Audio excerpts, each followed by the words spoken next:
celebration and sorrow, they had their drink. For some, they could not forget the events. For others, though they tried, it did seem to stick with them. A year came and passed. The men lived with what they had done. But on this anniversary, something drew them to the shore. And now, another reading.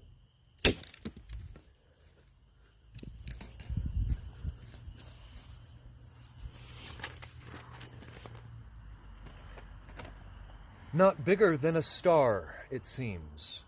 And now 'tis like the bloody moon. And now it shoots in hairy streams. It moves, 'twill reach us soon. A ship, and all on fire. Hull, yard, and mast. Her sails are sheets of flames, and she is nearing fast. And what comes up above the waves, so ghostly white? A spectral head, a horse's head. May heaven save those looking on, the dead, the walking dead. There on the sea he stands, the spectral horse. He moves, he gains the sands. The spirits had come for Lee. It was time for their vengeance. And so Lee stood transfixed, watching as the pale white horse, perhaps death itself, came riding closer. And it took Lee upon his back and brought him to the highest point in Block Island, where he watched the ship below. And see, the fiery masts, the fiery sails,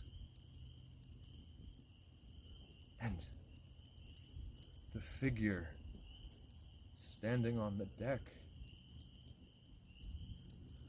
is the woman. The horse makes its leave, leaving Lee transfixed, watching, staring from the spot. He would become a pariah. No one would go near him. No one would have his company, for they too could not risk this curse. And so he wandered the shores of Block Island, back and forth, back and forth. Eventually, there would be those who would ask him, who would come to him and say, Lee, why do you not leave? Why do you not leave Block Island? Are you perhaps trapped? And Lee would respond,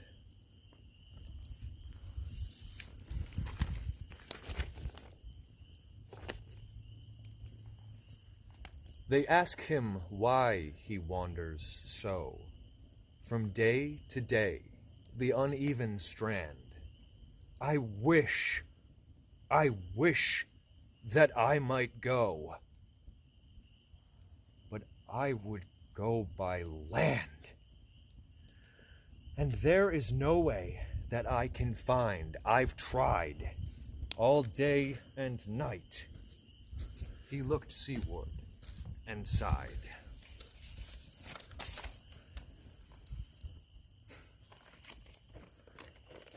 Lee would eventually come to realize that every year on the anniversary, the horse would return.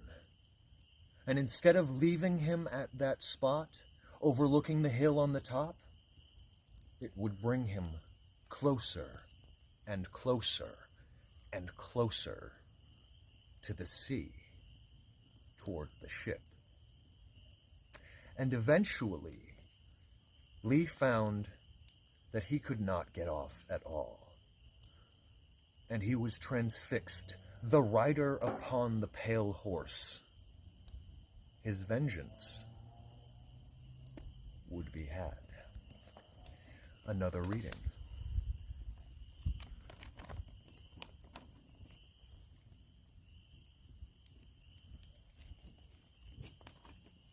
He's on the beach, but stops not there. He's on the sea, that dreadful horse. Lee flings and writhes in wild despair. In vain, the spirit course holds him by fearful spell. He cannot leap. With that horrid light, he rides the deep. It is Lee's curse to forever ride upon the back of the pale horse, to forever lead the fiery ship. And a last reading.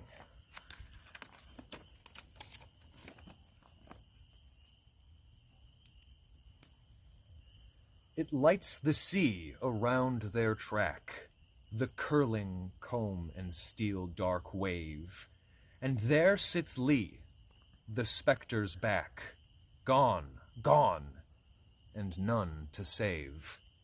They're seen no more, the night has shut them in. May heaven have pity on the men of sin.